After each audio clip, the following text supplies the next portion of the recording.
everybody, Ben Woodruff here with another Falconry video, and in today's video we are going to be talking about imprints. Imprints are baby birds that are raised from infancy, and so they kind of think they're human or that we're them, one of the two. They're imprinted on you, and so it's a very delicate thing, and if it's done wrong there can be problems. Now it's November, it's cold, it's not baby season here in Utah. But a lot of people who watch this channel are on the other side of the globe and are having baby things happen right now and have sent me messages. So I thought I would address this. I thought it would be a good one to do. So imprinting a falcon, or a bird of prey at all, there could be a wide range of situations here, right? You might be a falconer getting a bird from the wild. Maybe you're in a country where you can only get captive bred birds. Maybe you're a wildlife rehabilitator and you had a baby bird come in and the goal is to get it trained in and go back to the wild. These are all very different situations. So two things. First of all, there's the rules for all the birds, and then falcons are kind of an exception. Owls are also kind of an exception, but I'd lump owls more. So you've got all birds of prey: eagles, kites, bazas, hawks, accipiters, honey buzzards, everything. You got all these guys, and owls are a little bit off of this with these training ideas, and they got falcons over here. Okay. Now, that being said, our two biggest concerns here are aggression and vocalization. So, and we got to understand these. We got to understand these principles first. So, a baby bird being raised by its parents is in competition with its siblings. And so it must vocalize and say, hey, give me food. But also, if you're in a nest and you haven't gotten as much food, the parents, when they come back to the nest, are like, I got babies screaming at me. Whoever's screaming the loudest, that's going to get the most attention, and you're going to give food that direction. So it pays to scream. It pays to vocalize. It's the same thing with humans, right? A baby cries, and mother's like, I got to, go nurse the baby, right? It's biology. That's fine, but the problem is eventually that goes away, because what happens is you reach a certain age, the parents are feeding these babies, and the babies start to become aggressive, which is where the second thing comes in. They start to be aggressive towards the parents and like lunging at them when they come. And at that age, parents will maim or injure an animal and bring it near and bring it in for the nest and let the babies finish it off. And then they'll start bringing it near the nest and have the babies learn to fly, and they'll chase it and they'll drop it, so the babies learn, hey, I am going after this and having to chase it. Now, eventually, the parents ditch out the babies. Nobody's giving them food ever again. They have to give it on their own. And so what's the point of vocalization? There's no parent to vocalize towards. Keep that in mind. Then same thing with aggression. That aggression that was starting to be channeled towards the parents got directed towards prey, and then you're good. So these are the two biggest problems: vocalization and aggression. And with falcons, flying falcons are a bit different. Falcons, the mentality is totally different. They're totally different from all the raptors. They don't even build a nest.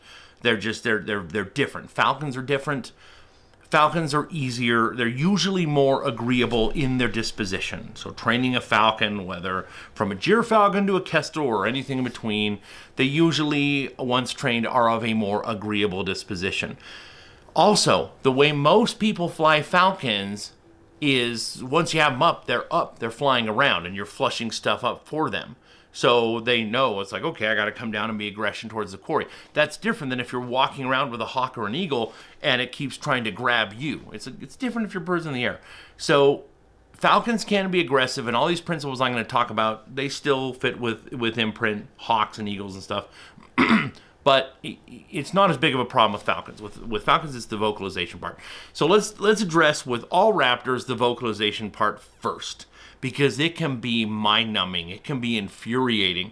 And if you get a bird that vocalizes nonstop, if you're in a neighborhood, you got people, calling the police on you and being like, this obnoxious, noisy bird that's meh, meh, screaming nonstop. So if you are the parent is supposed to go away, but you never go away.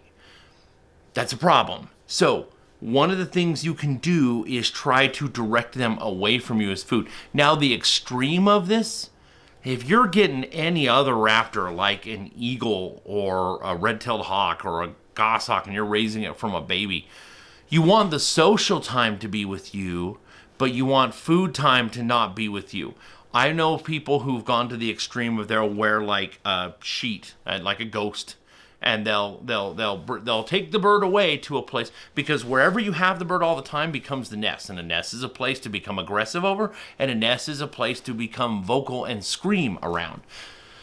So take them away. So they're in a room where you're hanging out, you're watching TV, you're hanging out, they're doing good, they've eaten, they're happy, la la la la, and then leave the room, come back in wearing like a ghost sheet or wearing something totally different than you. Take them away to another room, then leave that room, and have them sit there for a bit, and then come back in again with like a sheet over something to hide that it's you, and then give them the food, and then leave, and then come back and bring them out to your spot, and then leave the room, and then come back in as you, and you're like, oh, hi. So you're more like a nestmate.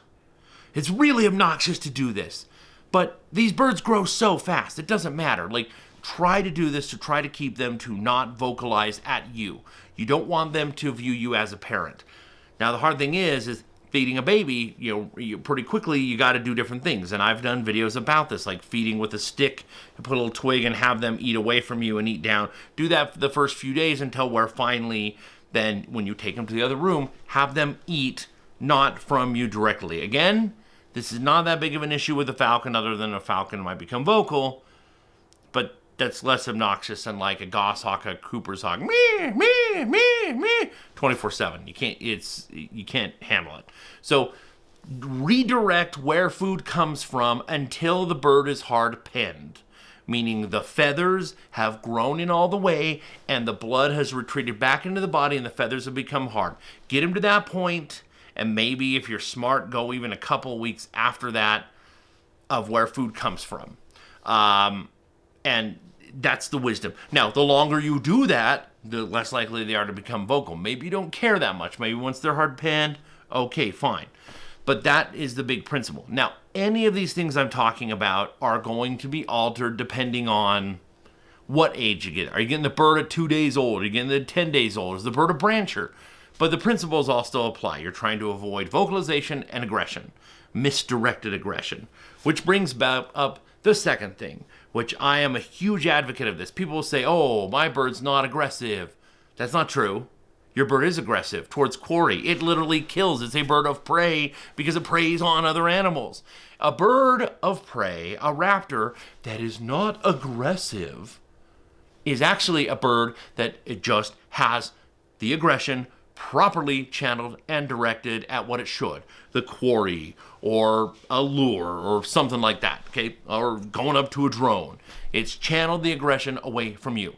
So the bird's not aggressive. Yeah, it is. It's just doing it right. So your job is to channel aggression. Now, the vocalization thing, that's a tricky one. You got to do it right. Otherwise, you're in trouble. As far as aggression, it can be fixed usually. Or at least improved upon. So if a bird is, so the thing to do is you don't want the bird to come to you for food while you're raising it as a baby. You want to direct it away from you.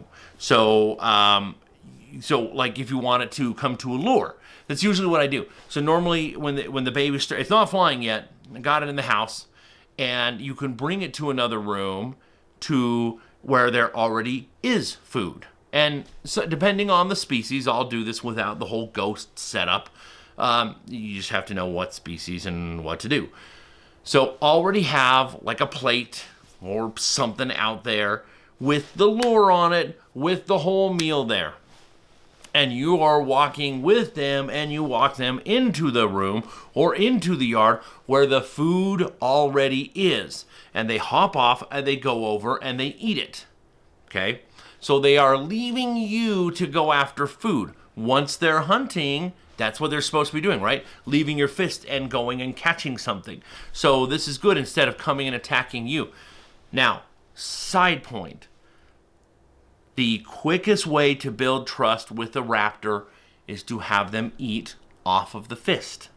This is also the quickest way to develop aggression, is either meeting off the fist. You have to gauge that. Now, if you are raising a new baby bird from scratch, and it can be so fun when they're in the happy phase, like, look, they're just flying to the fist and eating food, it's so fun. Wait on that. First, if you're raising them, first get them to fly to a lure or to an object or to a perch from you. You know, you come into the room, you go get the food, and then you fly across the yard away to the lure, or you chuck the lure out, and they go and they get it.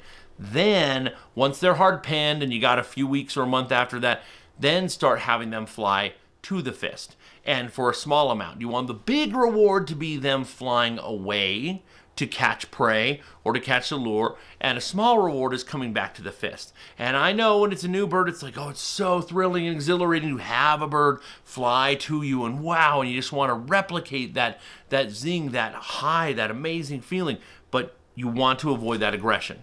So again, if you follow these principles and you just adjust, you just got to just understand the principles. What are you trying to stop? Vocalization and misdirected aggression. So what do? You channel where the food comes from while they're being raised so they don't vocalize at you, and you channel what they aim their aggression at. That's what you focus on, and come up with whatever technique you need to. You don't have to do the ghost thing, but do whatever it has to make that happen, and you should be good. So those are the basic principles, and then you socialize them. You just have them all the time, hanging out with you when they're not eating. Socialize them, let people pet them, touch them, hang out with them. Just get them used to everything. Walk over them, do the spiral and stomp. Look at my spiral and stomp video. Do the spiral and stomp technique. Get used to them walking over you and being loud sounds and clapping and noisiness. Bring them everywhere. Get them used to loud stuff without food. And then have food be something separate that happens away from all that. And if you follow that extreme socialization and avoiding the vocalization and avoiding misdirected aggression, you're going to have a great imprint in any capacity, whether you're a rehabber training the bird to go back to the wild, or whether you're a falconer who's going to train to hunt, or whether you're a wildlife educator training it for a bird show. Follow these principles and your imprint will do well. So I hope these principles prove valuable to you. And if you haven't already, if you could hit subscribe to my channel, I very much appreciate it. Helps me keep this up and going. And as always, happy hawking.